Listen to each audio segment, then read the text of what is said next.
This is an open letter to all of you wonderful women. Some of you have focused on family, or you're coming from a completely different career. You may have outdated skills in tech, but the one thing you all have in common is that you are ready to reimagine your career. At REA, we're driven and highly collaborative. It's our rich diversity that delivers exciting, creative ideas.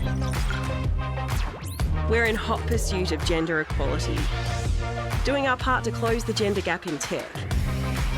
Our goal is to be the place for all women in tech.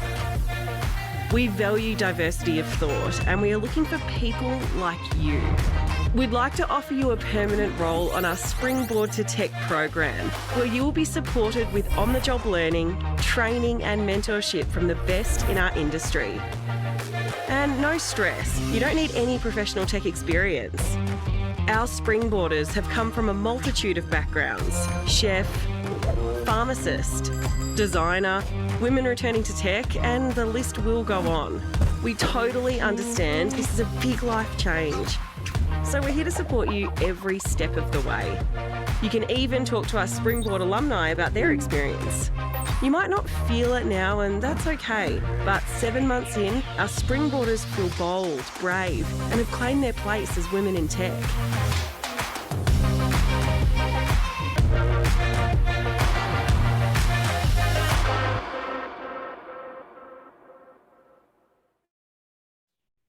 Woohoo! Welcome to our first ever Springboard webinar. We're so excited to be here with you today. I'm Louise, or Lou, I like both, Executive Manager of the Tech Community Programs at REA. I've been in the tech industry for 17 years, and I've been with REA for 7.5 years, and I have both my children during that time.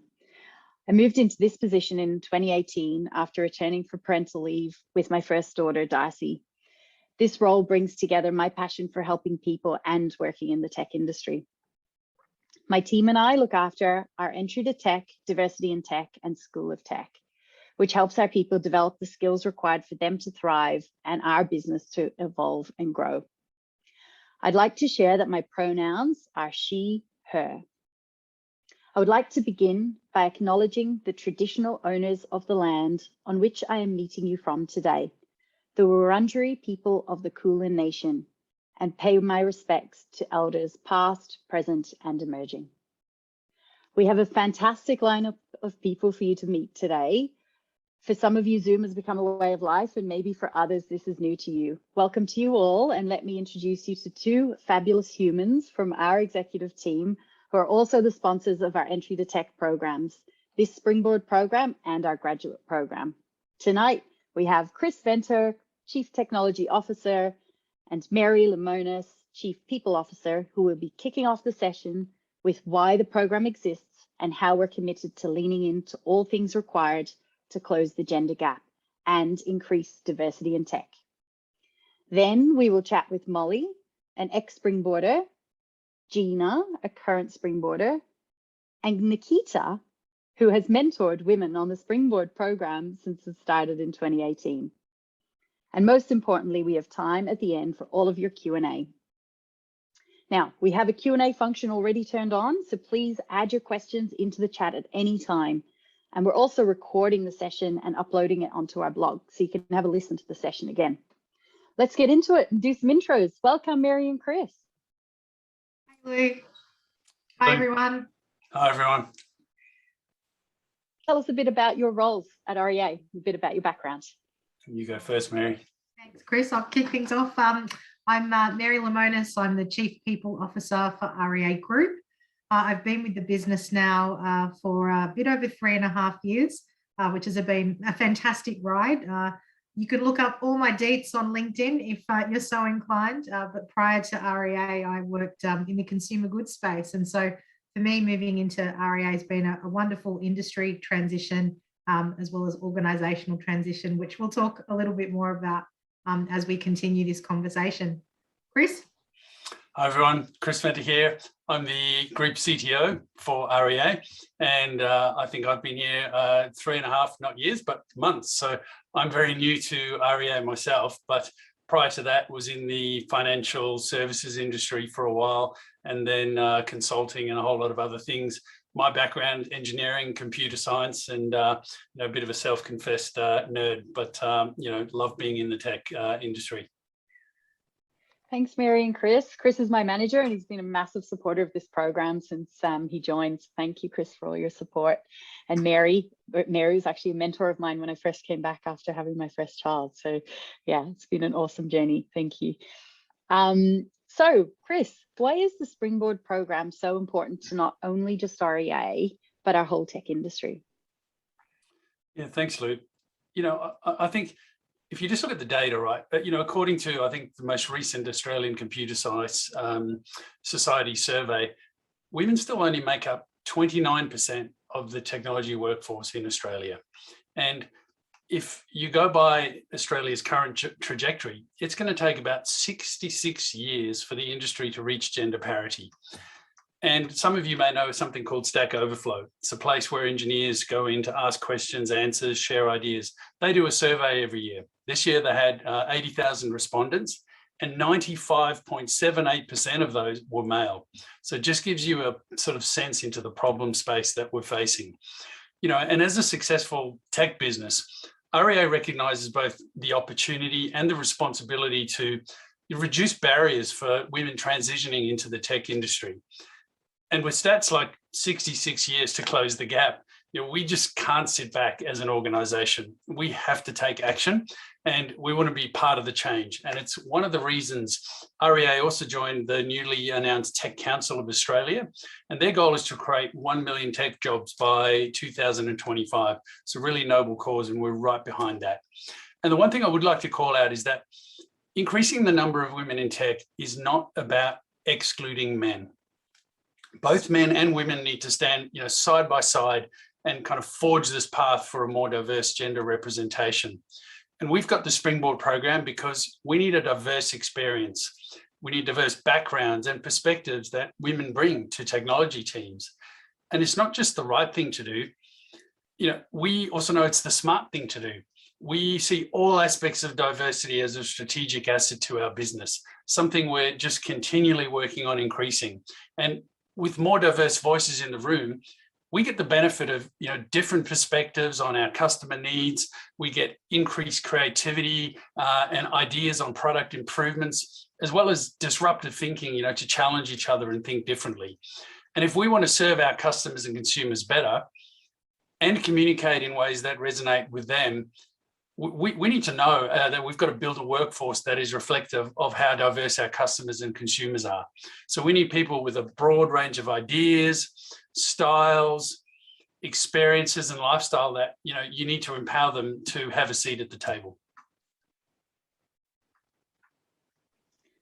Thanks, Chris. Any builds on that, Mary? So much of what Chris has said is so well said. I think for me, the reinforcement is around the fact that we genuinely not only believe, but have a lot of data to prove that diversity is what truly makes impactful teams. It's that difference of thought, experience, voice that we know creates an incredible organizational, not only culture, but performance. At REA, we talk about strategy being what guides us and culture being what drives us. And so for us to sort of deliver on our ambitions as an organization, we know that that diversity of thought, experience is so central to creating the impact that we want to see. We know it creates innovation. We know it creates growth. And it not only, helps the business move forward, but it helps us create a more equal world and organization. As Chris said, there's a lot of work to do in the tech industry. No one wants to wait 66 years to see this change come through. And so we really have to be making the moves now to make it more balanced. And REA is certainly really committed to being a part of that change. Thanks, Mary. One of our values is keep it real. So we want to acknowledge the layers at play here and really lean into some of the bigger issues. We know that there's still a long way to go, 66 years, let's not make it that long, to close that gap. Why do you think that is? And what are some of the barriers that women are still experiencing when entering technology jobs, Chris? This is a tough one, Lou. I think, and it's probably warrants much further discussion than we have time for today. But what I will say, though, is that I think the whole problem is twofold. Firstly, we definitely have a supply issue in that, you know, there's not enough women taking up careers in STEM, and we'll come a little bit to that in a second. But secondly, we've got a retention issue. You know, 50% of women are leaving their jobs by the age of 35. That's in the tech career.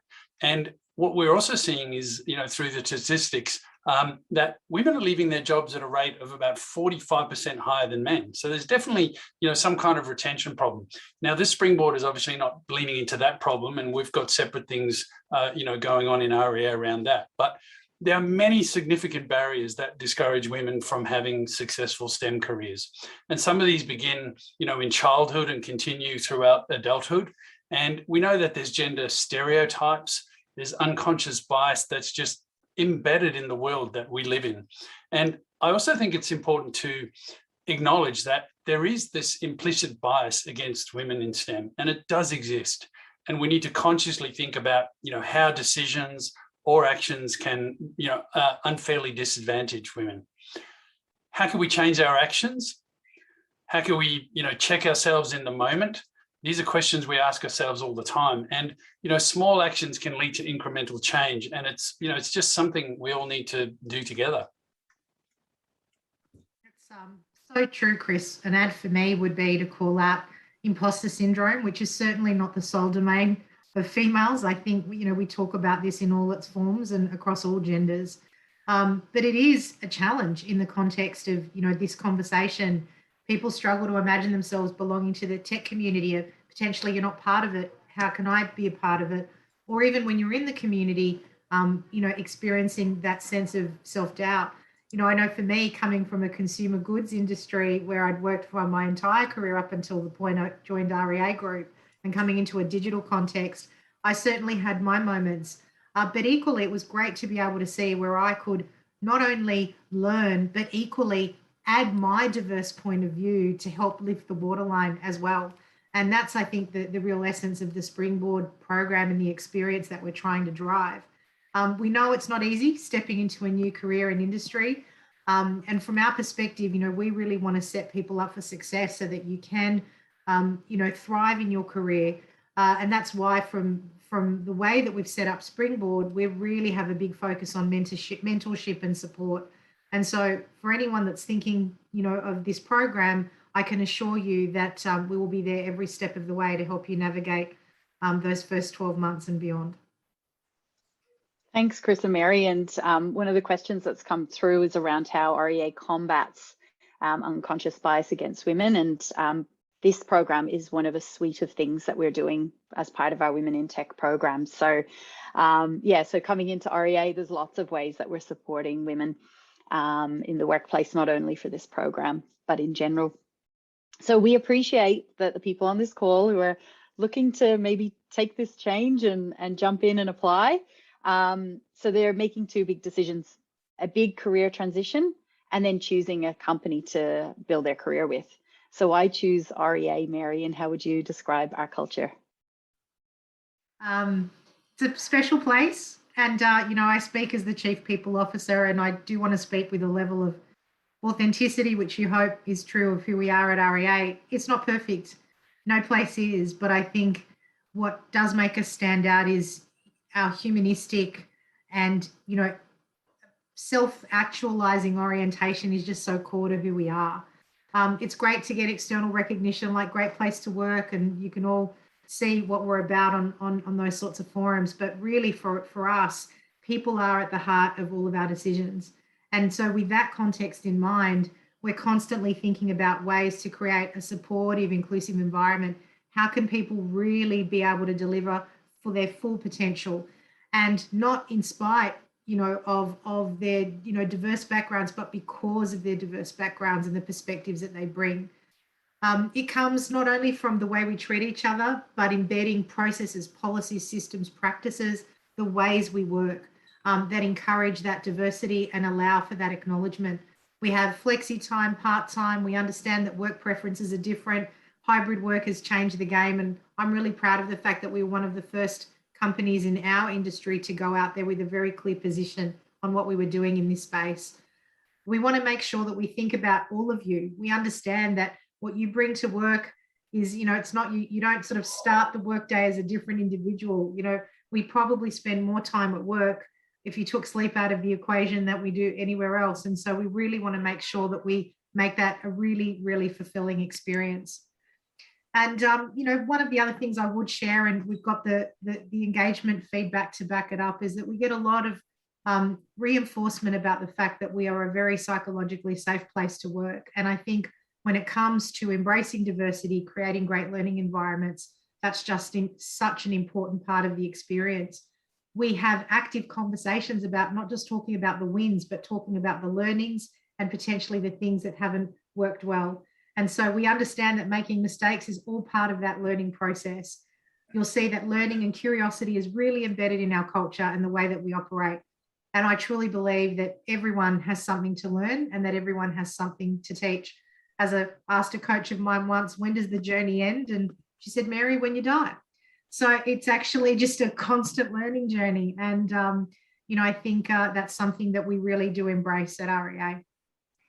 Yeah, I love that, Mary. I totally agree. And, my short time I've been here, I've really seen just, how much REA are such strong advocates of lifelong learning. It's just part of the DNA in everyday life.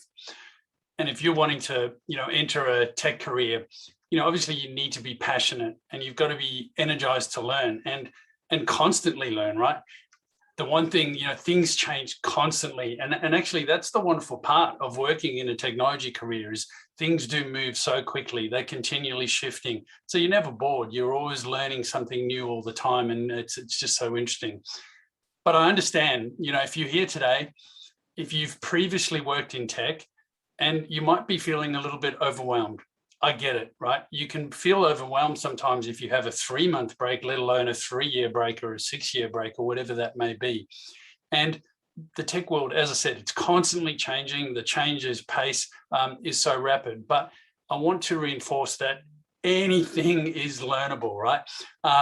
And that's what we're here to support you with. We can teach you the skills you need if you've got the passion, and the drive, and you love to problem solve, combined with just a constant intellectual curiosity. You're halfway there, and we'll take you the other halfway.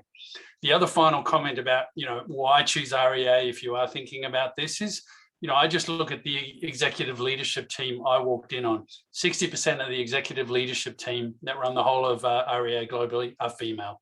And what a great place to be, where to have those kind of role models in the organization. Thank you, Chris and Mary. It's so great to have your support for this program and for you to be here tonight with us all. I'm sure everyone's loved hearing your perspectives today. It's now time to welcome and chat with the wonderful Molly, Gina, and Nikita. It's awesome to have them join the webinar today because they've experienced the program from different perspectives. But before we go into the detail, I can give you a high-level overview of the program, and I can see some questions coming through around this. And one that stuck out to me, because it's been asked a few times, is age. And actually, age diversity is super important to us. And actually, that's one of the most important components of this program, which differentiates it from our graduate program, where we are looking at career changes, people at different stages in life. So we absolutely welcome all ages to apply, please. We really want to meet you. So we founded the Springboard program back in 2018, and I can't believe that we're now hiring our 5th cohort of you incredible women out there that we're yet to meet. And we've had 14 women join REA as Springboarders in those few years, but due to the success of the program, we have 8 positions available for next year. And we're looking for people who are excited by the possibility of working as a developer at REA. Now, applications are open already. Some of you might have applied through LinkedIn or our careers website. If not, jump in. We want to see your applications. Interviews start mid-November and the program kicks off at the end of Jan. Now, we have roles for lots of different people. So women returning to tech, like Chris mentioned, doesn't matter how long you've been out of tech.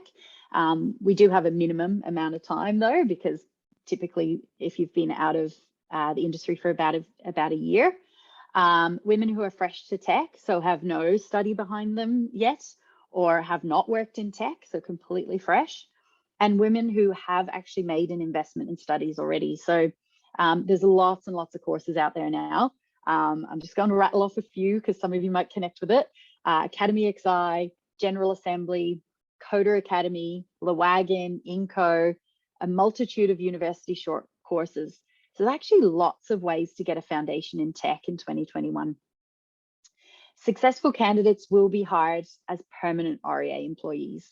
Now, dependent on your journey here, if you need foundations in tech, you'll be hired as a student developer. And this year, we're really excited to announce that we're partnering with Holberton. This school's brand new to Australia in 2022, but has huge success worldwide. The successful candidates will be paid a salary and be provided with the 9-month Holberton School program, supported by an REA mentor and our Entry to Tech programs team.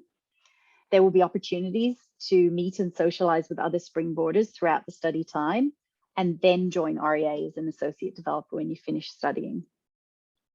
Or those of you with some training in tech or return to tech who are ready to come straight in as an associate developer, you'll join on the 31st of January with our graduates, and the program goes for 12 months. At around that 12-month mark, you will graduate the program and continue as an associate developer in a position off the program. We anticipate people to be ready for a developer role within around another 12 months post-program. Now, the program's full-time, but we are, of course, open and ready to have conversations if people do need other arrangements. And this year, we've expanded the program with roles in Sydney as well as Melbourne, which is fantastic. Now, to get a gauge on who we have here tonight, we're actually going to have a poll pop up, and I'd love to know where people are coming from. So, yeah, where have you come from? I can't vote, apparently. I'll wait for those results to come through, and then we'll get a bit of a percentage on where everybody's from.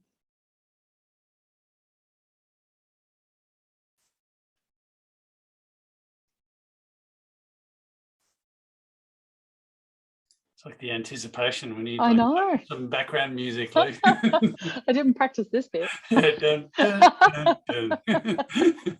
Dying to know. Yeah, something. Oh, awesome. So we've got 40% fresh to tech, 23% returning to tech, and 38% who have done a boot camp or have foundational knowledge. That's fantastic. Thank you so much for sharing. So what does the actual program look like? Our Springboarders work as associates who are actually embedded in our squads. So they'll have a home in their chosen business unit.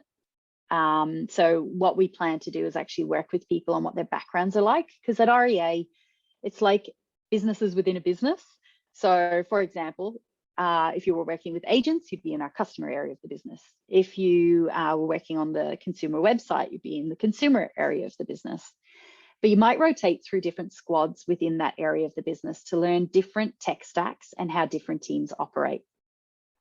We know from the past that our Springboarders like flexibility, but also stability. So we're trying to balance the two with that approach. To learn a bit more about the experiences of those in the program, I'd love to introduce you to Gina, Molly, and Nikita. Over to you all to give us an introduction of who you are. Gina, do you want to kick us off? Yeah, sure. Hello, everyone. My name is Gina. I am an associate developer. I'm part of the current Springboard cohort. I am part of that 23%. I am back to my tech career after 6 years break. Most of those years, I was a full-time stay-at-home mom. I have 2 young kids, and I got a bachelor degree in system engineering. So I have worked approximately 14 years in the tech industry in Peru and Australia. I joined REA last February without any recent tech studies. And since then, I have been learning heaps of technologies from zero. Hey everyone, I'm Molly.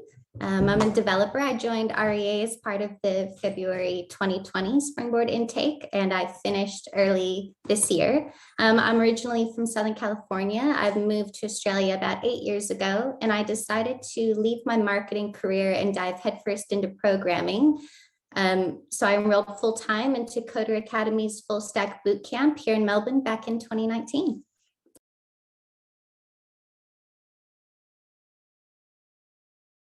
Sorry, I was on mute. Always gets me. Hi, everyone.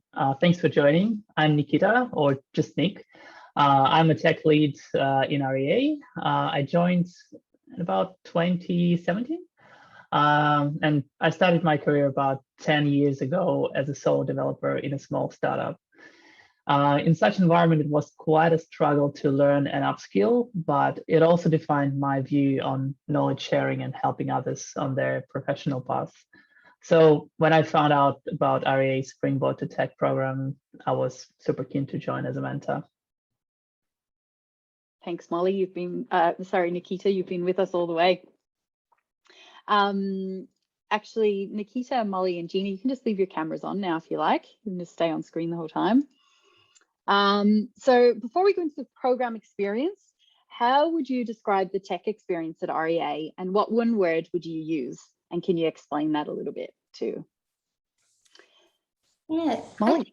I choose the word opportunity, and that's what the tech experience here at REA has given me so much of. I've had the privilege of being guided by an incredible mentor, Mr. Nikita Memanov, and to work alongside some of the smartest people I've ever met. And the Springboard program provided me a really, really rare opportunity to completely change careers without any experience.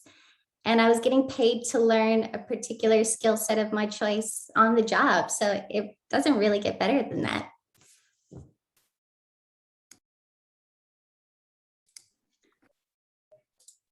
I would say 100% supportive. I cannot stop saying thank you to the entry to tech team, my program and technical mentors, my rotation manager. I have 2 volunteer people at the moment coaching me in 2 different programming languages. My current rotation team giving me all the opportunities to learn hands-on and slowing down their work just for me.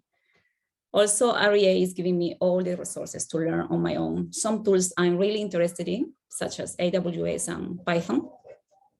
And finally, not only that I get the support in learning new technologies, but I also get the flexibility to work on all these, managing my own time. Awesome, thanks, Gina. So as my background is actually aerospace engineer, my word would be exploration.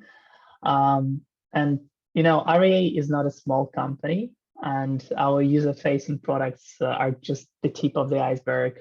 We have about 20 brands across 8 countries and more than 500 million unique hits on our websites and APIs. So it's all supported by different teams, different processes and systems. And if you're interested in technology, you will just never get bored here. That's the gist. Thanks for sharing. That's awesome.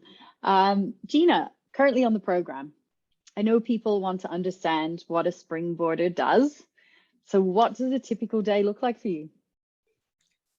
Okay, so I start at 9 in the morning. Well, in my team, we have our daily stand-up meeting at 10.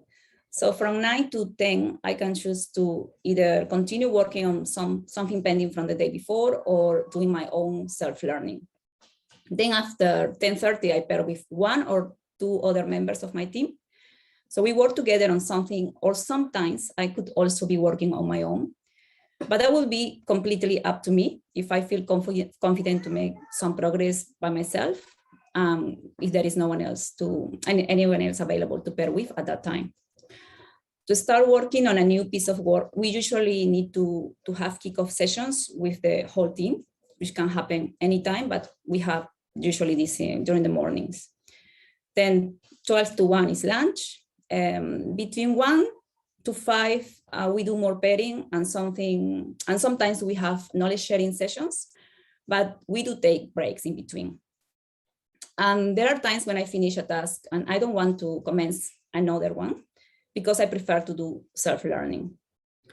Also, I have weekly or fortnightly catch-up sessions with my program and technical mentors and other people that support me with the Springboard program. I feel that my days are not really the same every day of the week, which makes it more interesting. Thanks for sharing that, Gina. That's quite a lot of detail so people can kind of understand what the hum of a day is like. Now, Molly, having finished the program quite a while ago now, and as Nikita mentioned, REA is quite big, and we know people experience different things in different places. But what was what were the skills that you developed and in the year that you were on the program, both from a soft skill perspective and a technical skill perspective? Yeah, so I joined a primarily back-end team. We do a fair bit of front end, but in the beginning for me in that first year, it was primarily back-end. And I used in that team, for me personally, it was primarily JavaScript and TypeScript. And so I got hands-on experience working a lot with RESTful APIs, GraphQL APIs, and I spent a lot of time learning how to work with AWS, which is really widely used at REA. So that's tech skills. And then for soft skills, I was given a lot of opportunities to present back to small groups and large groups, sometimes within my team or outside of my team or to the greater business, about projects I'd worked on or learning that I had done. And it really developed my public speaking skills. And I've also developed some soft skills on how to accept as well as give timely feedback to keep that feedback loop really small and short, and learned how to work within an agile tech team, keeping key people in the loop on my progress while working, and to make changes to a project in an iterative, agile type of way. That's awesome. Now, I'm sure people on the call are thinking that might be a bit overwhelming, but obviously on the way in, it feels very different to the position you're in now. And we actually do see quite a rapid shift from the first 4 months to 4 months after that. It's quite exponential in the growth. But in order to support that, Nikita, mentorship is obviously a critical part of our program. It's a critical part of both our Springboard and graduate programs. So as a mentor and someone part of the tech community, how do you describe your role to other people, and what could the people coming in to Springboard expect from a mentor? Yeah, thanks, Lou. That's a great question and also has many layers to it. So I'll try to get my answer as structured as possible. First of all, as mentors, our mission is to foster growth and development in our Springboard mentees. We definitely aim for building a positive and supportive relationship. And we're just there to be actually many things, like a role model, a coach, a voice of reason, and most importantly, that trusted person who always has your best interests at heart. In terms of process, mentors collaborate with their mentee and the tech community to create a 12-month learning and development plan personalized to the Springboarders' goals and tech aspirations. We have regular check-ins with our Springboarders and with the mentor community and entry to tech team. Mentors also help each other to share the knowledge and resources to offer the best guidance and support to our mentees. Also, while we're working together in tech industry, our coaching isn't just technical. We're here to help you with nailing a presentation, balancing your work and home life, or even just for a coffee and a walk.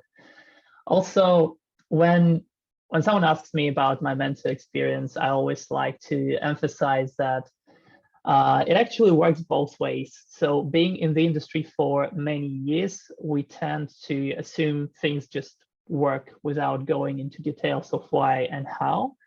But when mentoring someone who just starts their technical journey, it's crucial to be able to break down some complex concepts and explain them clearly. So when I was mentoring Molly, I had to go back and learn so many things again, just to make sure I got every aspect so I could share it with Molly on any level of depth.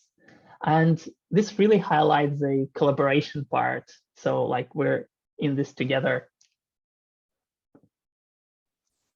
Thanks for sharing, Nikita. And just on the daunting process, because I know a lot of people will be feeling nervous. Molly, what empowered you to make the final decision to jump in and do it? Yeah, so I dipped my toe into it a little bit many years ago, and I took an SQL short course at a local TAFE here in Melbourne, and I felt really empowered from that experience because I saw that I was clearly just as capable as any of the men taking the course, and that inspired me when I was researching the Springboard program, to hear that my point of view and my life experience, even though it wasn't necessarily tech focused or tech centric up till this point, was still especially valuable to the business because it was unique. Cheers. And finally, before we move on to Q&A, I'm going to ask each of you to share what can be a challenge on the program as well as what you love, because it's all very easy to hear what we love about it, but things are challenging, right? So yeah, please share with the audience. Thank you. Okay, so I will start with the challenging part, but I did put a lot of pressure on myself at the start of the program, and that was overwhelming. Plus trying to balance home and work, going through this big change after 6 years not working in tech. It was a lot for me. I come from an IT background. So when I joined my first rotation team, I thought I have to produce. I have to contribute to my team in a way. So it was a big adjustment. It was hard to process. I couldn't think that I'm here and I can't produce. So then, thanks to my mentor and rotation manager, I realized that I wasn't doing what I meant to do here, which is just learning. I had to change that mindset of feeling that I had to be productive. The support and mentorship in REA are fantastic. My mentor and team leader are great. I remember speaking to them about my worries, and they made me feel much better. They always make me feel confident in my progress, and I can speak to them openly anytime. I feel really supported. So my advice would be to go easy on yourself. It takes 2 to 3 months to settle in. There is no pressure from REA. REA only has one expectation, and it's for you to learn, which also connects to what I love, my passion for learning and curiosity in general. Yeah, that's so great, Gina. I agree with everything that you've said. And I really love that the program gives women who might feel unsure about attempting something new and different the confidence that they can do it. So there's very little risk, honestly, and a huge reward if you have a curious mind and you really desire to learn. And one challenge, I think Mary touched on this earlier, can definitely be imposter syndrome. It helps a lot to separate out the facts of the situation from how you're feeling and to confide in others around you, because nearly all programmers experience it at some point in their career. Yep, totally echoing the points that Gina and Molly provided. And from my side, I love that the program really gives women an opportunity and support to join the tech community. Personally, I feel like 10 years ago, this industry was much less open and friendly, and I'm so happy to see how it changed and keeps changing for the better. And from the challenge perspective, usually something, so there are so many things to learn, so many different meetings and catch-ups to attend when you join, so many different opportunities. And it's really easy to start building up the pressure on yourself. But if the price of the progress is you being burnt out, I don't think it's worth it. So totally take it easy. I love that advice. Yeah, it can all feel a lot at times. And so it's important to take stock and use the people around you. And that's exactly what your mentor's for, but you also get a people leader. And so there's lots of people that surround you and look after you in the program. That's amazing. Thank you so much for sharing your thoughts. I'd love to move into Q&A now and hear what the audience are asking. Hi, Lou. Ben to help us. Yeah, hey, everybody. There is lots of questions, which is amazing. So we'll try to get through some as much as we can, but we can also answer some of your questions as well along the week. But one I'd love to start off with, because I think we've actually got some great stories to tell, is around career pathways for springboarders. And Lou, maybe you can talk to that, because obviously we've had people go through the program that have different path. So maybe we can just bring that to life a little bit. Yeah, for sure. I think COVID gave us a bit of a speed bump where we actually just decided to take stock and focus on one career pathway while we scale and nail that, basically. I didn't practice that, but that sounded good, didn't it? No. Scale and nail it. No. So that's the developer pathway, and that's what we're really leaned into at the moment.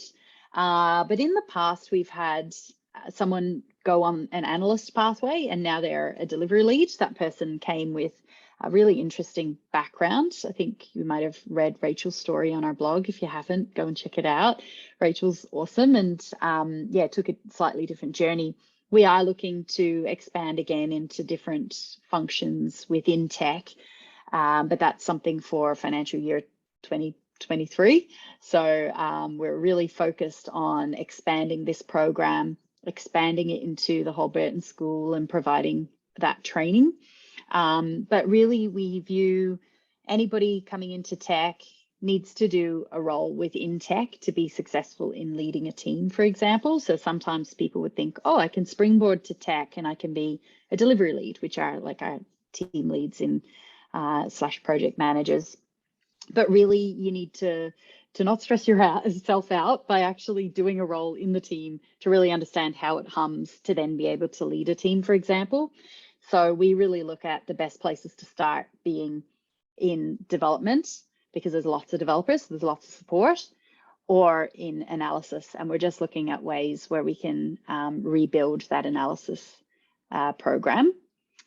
We do have people that do entry into our tech support area as well.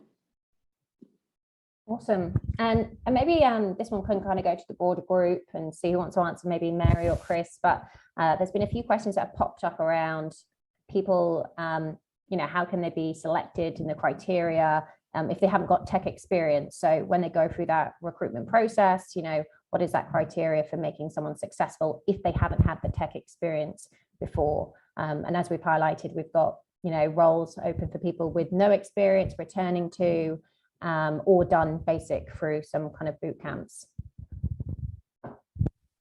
Lou, do you want to kick that off? Yeah, I can kick it off. So particularly with the fresh to tech space, we don't expect people to be able to answer any technical questions. Actually, with our partnership with Holberton, they enable us to utilize their assessment platform, which is gives people an opportunity to add, I think it's 3 weeks worth of elapsed time for assessments. But the process before that is mostly around growth mindset, how you collaborate, teamwork, and really why you want to get into the tech industry. Yeah, nice. And maybe this actually goes on nicely as well.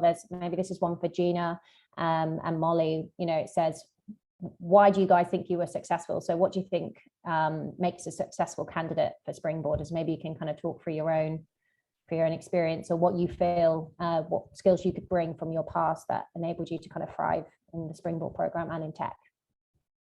Yeah, I think I don't know exactly why I was successful. I would hope that it would be because they saw something in me that, showed that I was really enthusiastic about learning, that, I was really keen to be a sponge, and I was really keen to prove myself, that, maybe I didn't come in with all of the tech skills that some of my peers had, but, that I really wanted to give it a good, honest go to learn on the job, try to contribute as much as possible, and just be a good team member. So what about you, Gina?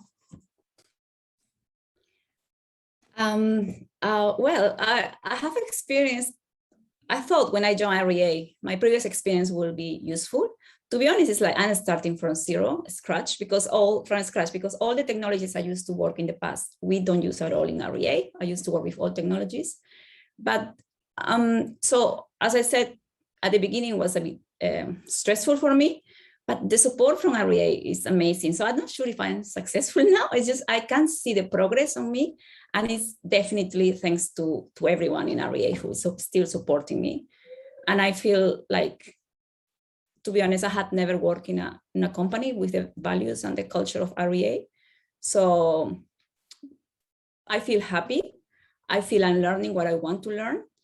I feel like little by little I'm contributing to my team. So it makes me feel rewarded, like I'm learning, I'm doing this. So I don't know, I like my career and I'm so happy to have had this opportunity to get back to it after such a long time. So I just felt super excited, then a bit stressed, but then I'm now back to excited because I know what to do. No stress, take it easy, and just learn as much as you can. So yeah, don't know. Yeah, awesome. And then thank you for sharing, guys. And there are a few questions as well here, just more around kind of application process and all that kind of stuff. So just to confirm, we've got 8 roles available across New South Wales and Victoria. Application process, like Lou said, is open at the moment. I put it in the chat, and close on the 5th as well. And I just answered in the chat as well, a bit of process around it. So yeah, there'll be a kind of a screen, an interview and everything like that. So it's pretty streamlined. But yes, that's kind of and how many roles we identify for each thing will largely be dependent on the applications. So, you know, part of the poll for us was a little bit of a temperature check on what percentage of people are coming from which direction. And so, yeah, we will really work on categorizing everybody. One reason which would discount you from the program for people to know on the call is if you have over 12 months experience or 18 months, that kind of 12 to 18 month zone of being actually paid as a developer in a developer role, because we feel like you've already made it, you're already in the industry or returned to the industry. So that's current experience, where you would be coming straight from another developer role into this. Those applications would be sent a very nice email asking you if you'd like to apply for actually a developer role. So, you know, leaning into that imposter syndrome that a lot of us have spoken about tonight, if you feel like you could do a developer role at REA, then apply for a developer role. Do it. Yeah. Yeah, awesome. And then also as well, I was about to say, I was looking for the question around the kind of more technical pieces, but I can see Chris is also busy typing away in the answers. So make sure to check out the kind of responses there. Another question we've got here that's popped up a few times is, are we open to PR and citizens or open for other visa holders too? Just coming kind of working arrangements.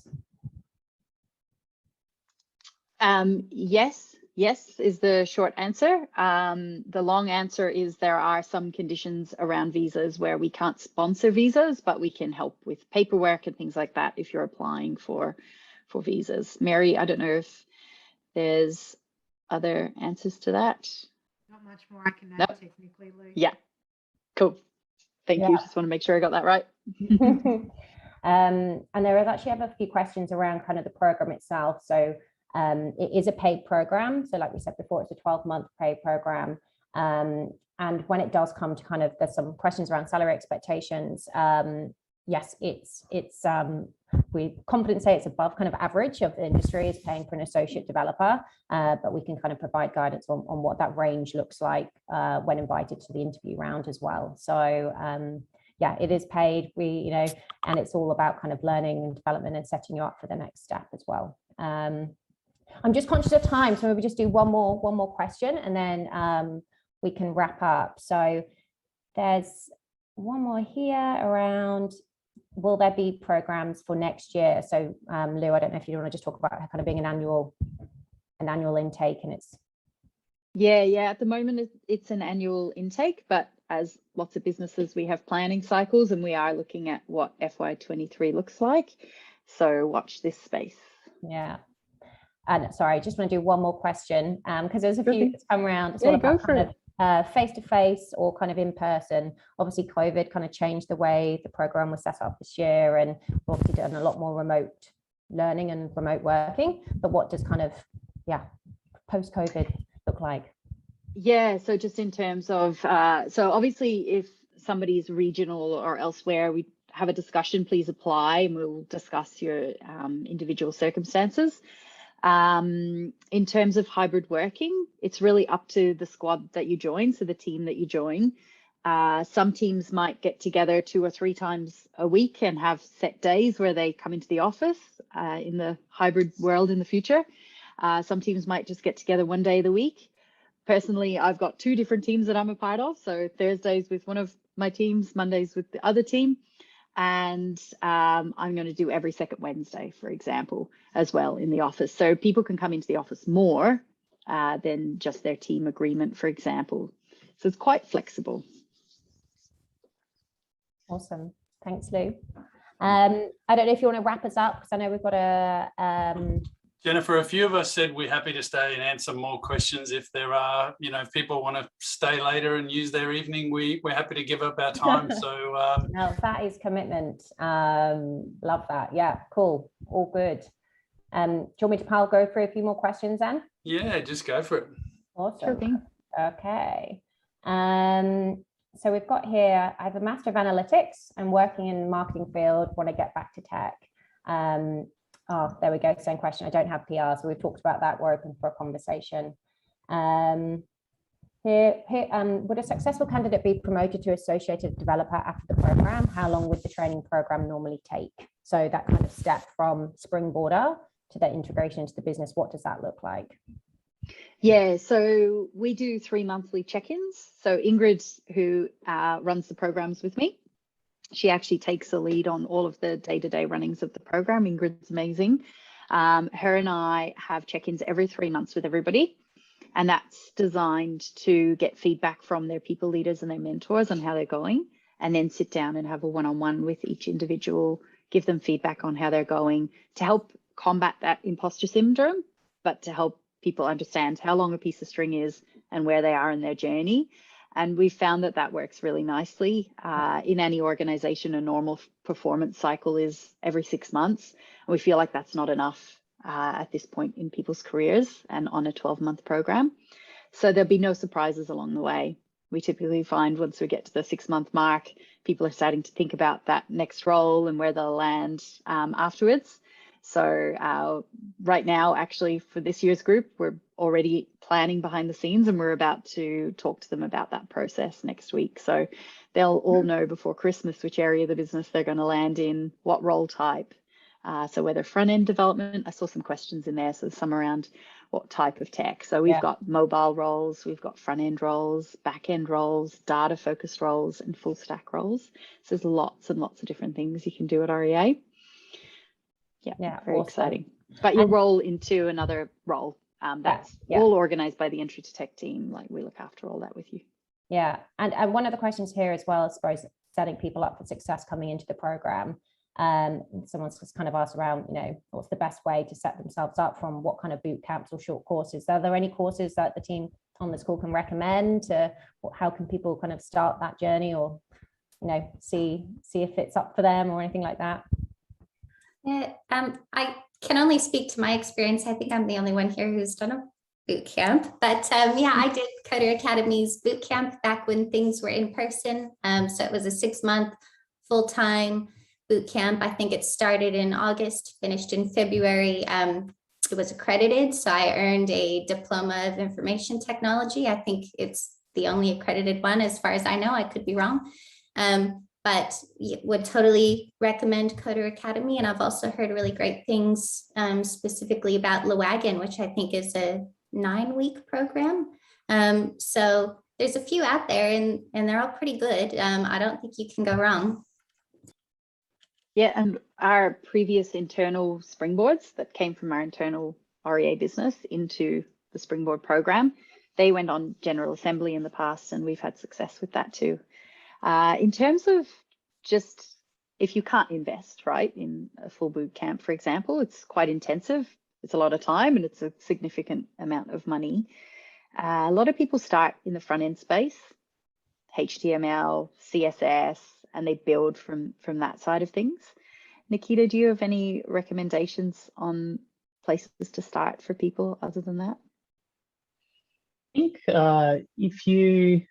if you know what's your general interest, as in front end, back end, or mobile development, you can totally start from just writing a simple Hello World application, and just ask yourself what's clear and what's not. and try to unravel those questions into, next step, and next step. I guess best idea would be to figure out something you would like to automate or bring to life using the tech, and just start your small project. Usually gets you to learn a lot of new things and understand the caveats of your tech of choice. And are there any languages that you'd recommend? I suppose get kind of a little bit more specific around that. I've got a question here around any programming languages you would recommend to start learning. Sure. I think speaking of web development, TypeScript or JavaScript would be the best choice to go for both backend and front-end sites. Speaking of mobile, it gets a bit more tricky. I guess if your preference is iOS platform, that it would be Swift, and for Android, it would be Kotlin. Yeah. I also, just to add to that, I think from a, what will get you ready for this, it kind of depends again which area based on the poll we talked about. Holberton will do a bit of an assessment on your general aptitude for technology. And so part of that is a little short project that you have to work on where you basically code a basic website. And in order to do that, the kind of things you're going to need to learn a little bit about are HTML, CSS, which helps you style and make a page. So when you see a beautiful website, what's behind that is what's called style sheets, and they make the colors appear and the headings and the fonts and those kind of things. And then the JavaScript or Java side of things is really usually important to learn about that. But what's great about that language, it's an easy language to learn. There's so much free resource out on the internet. And you talk about where should I go. You don't have to do a boot camp, right? There are amazing YouTubers out there that do. There's someone I can highly recommend called The Coding Train. And this guy's just got such a beautiful way of teaching. And you can pick some of his basic things, and he teaches you Node, which is a form of JavaScript, basically. And Udemy is the other one, which is an online academy. And they do short Udemy courses on introduction to programming. They're like $30. And you can do them at your own pace and learn, some basic. And the thing is, just jump in and learn anything, whether it's Python, whether it's Node, whether it's whatever you're finding the easiest, just learn it. Because what we're trying to do is just get your thinking in the right way. And that'll gauge whether, this is something for you, because coding and development's not for everyone. And the sooner you can just try it and go, yeah, I kind of have an affinity with this, and it's something I want to spend more time to get better at, then you'll progress because it's something you really like. But yeah, look at the free resources out there. There's so many of them. Awesome, thank you, Chris. Good tip on the YouTube account as well. One question I think goes back to when there was one around kind of age, but we've got another question that's popped up around, is the program family friendly, especially for women with young children? I don't know, Gina, maybe you want to talk to that as well, as you're a mum. Definitely family friendly. And thinking about bootcamp courses, even if I know an issue might be financially, but even if I had the money 1.5 years ago, I wouldn't have been able to study anything because my youngest is not even 2. He's going to turn 2 next month. So I knew I heard about bootcamp courses, but I didn't have, I wasn't into it. Like, no way, my baby, newborn baby, I want to spend time with. So I believe there are other women in this moment. And so this is, I think, great opportunity. Like I did no studies at all. And I thought shortly after my second child was born, I was thinking how I'm going to get back to my career now. Should I apply to junior roles? I know it would be hard because they usually ask for recent studies and no much of work experience, which wasn't my case. But I was so happy when I heard about this opportunity, about this program. So I would say I did see a question in, sorry, Gina. I did see a question in there where someone said like a lot of junior roles ask for a year's experience, and that's feedback that I've heard. And this program's like the opposite of that. If someone's had a year or more experience, then they're not for this role. It's specifically for that gray area where people are struggling to get in when companies expect someone to be junior but have some experience. We're all about giving that experience. Yeah, and a question that's just kind of followed that is around, you know, someone hasn't taken the step yet to do the course but is interested, you know, would it be better to apply as a new candidate, you know, new to the industry?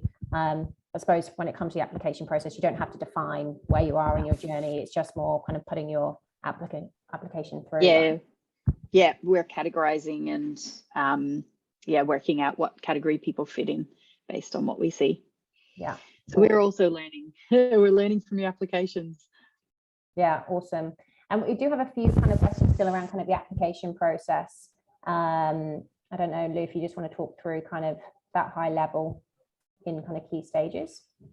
Ingrid, can I put you on the spot and invite you in to talk about that? Is that okay? I'm so sorry. I was reading the questions. You've called me out and I didn't quite catch what you said, Lou. No, so it was the question on the interview process in more detail. Yeah, Jen? Yes, yeah. The stages and dates. Yeah, there's been, so our application is currently open, closing November 5th. We'll be starting phone screens anytime now. We're not going to wait necessarily till the end. It doesn't mean that you won't get an opportunity for a phone call if you haven't yet put your application in. From that, we'll set up, there's a sort of a little online behavioural quiz, and that should take you 10-15 minutes to complete, super easy. And then the next stage is a 1-hour interview with a couple of people from REA, so someone like myself or Louise, and someone like Nikita, a technical person as well. So it's not a technical interview. We're not going to be quizzing you on your coding skills, language like that. We just want to get to know you, find out what you want, what your current level is, what you'd like to get out of the program, and see if we'd be a good match. So it's really easy. We're really casual. You don't have to wear a suit. I've never seen anyone at REA in one. Yeah. And Ingrid, when will people find out if they're successful, and kind of when does it start? Yeah, so we'll be letting people know probably early December, but it could be as early as late November, but I would think that first week of December would be when we'd be making those phone calls. Yeah, awesome. And program kind of starting end of Jan, right? January 31st for our associate developers starting on the job. Yeah. And January 24th for our Holberton students. Yeah, so there might just be a little bit more process for the Holberton students. It will be just before Christmas, I think, because we'll do the Holberton assessment as well in December, which has an elapsed time of 3 weeks. Yeah, it won't take you 3 weeks. You just have 3 weeks to do it within. That's all. There's exactly. plenty of time to find a time that suits you. Yeah, awesome. I think we've actually had one question as well, just asking around kind of the opportunities that it's for even existing REA people, as well as, you know, people outside of REA. So we have had people join the Springboard program who were in the REA business. You know, I think we had someone who was in kind of marketing and they've moved across. So yeah, the opportunity when it comes to Springboard are for people from REA as well as outside of REA as well. Yeah, we've normally capped internal at a particular number, so normally 2, so that there's opportunities for people outside as well. Yeah. Awesome. Well, look, I think we should wrap up there. I think we've got a little poll as well, just to kind of see from the experience as well. Lou, I don't know if you want to do a little wrap up for us. Yeah, I just really like to thank everybody for all of your questions. We like questions. Thank you for being generous with them. I always look at questions as a form of feedback. It helps us understand where your head's at, and we learn a lot from that. So thank you. And a big shout out to the REA team. I put in here behind the scenes Ingrid, but she ain't behind the scenes anymore. Ingrid is the backbone of our entry to tech programs. Toby and Jen, and of course, those who generously shared their knowledge with us tonight, Mary, Chris, Molly, Gina, and Nikita. Thank you so much. We really appreciate you helping us to talk about our program, which we're really, really proud of. And we're really proud of all of you as well. Hope everybody has a wonderful evening. This will be recorded and put up on a blog post, right, Jen? Yeah. So if you want to rewatch anything, you'll be able to do that. Yeah, and we've got perhaps some of the questions, Lou, we can, you know, put a bit of a Q&A, like FAQ that answers some of them that were asked tonight, but also any of the ones we didn't quite get to in that blog. Yes, that's a great idea. Yeah, let's do that. Chris, did you want to say anything in wrap up? or Mary? No, I just wanted to say how proud I am of all the REAs, just our developers and, the wonderful people who volunteered to put their time to make this happen, and yourself and your team, Lou and Jennifer, thanks for pulling all this together. Great job. I love the video at the start. I just get so excited every time I see that, and to see the interest and passion around this whole program, really excites me. And I just wish we could, take 200. We're just not at that scale yet, but we're going to grow it. My goal is to grow this, double the size again next year, and we'll continue to do this if it's as successful as it has been. Anything, Mary, from you? No, Chris, just thank you for the opportunity. And, we talk a lot about what we say versus what we do. And hopefully for those that have been on the webinar, you can hear it in what Gina shared, in what Molly shared, Nikita, the way Lou talks about the program, Ingrid, Chris, Jen, we're really passionate about this. We believe in it. We really want to continue to build out our business and diverse experiences. And I think it's such an exciting program. So thank you to all, and we really look forward to seeing your applications. Thank you so much. Good night.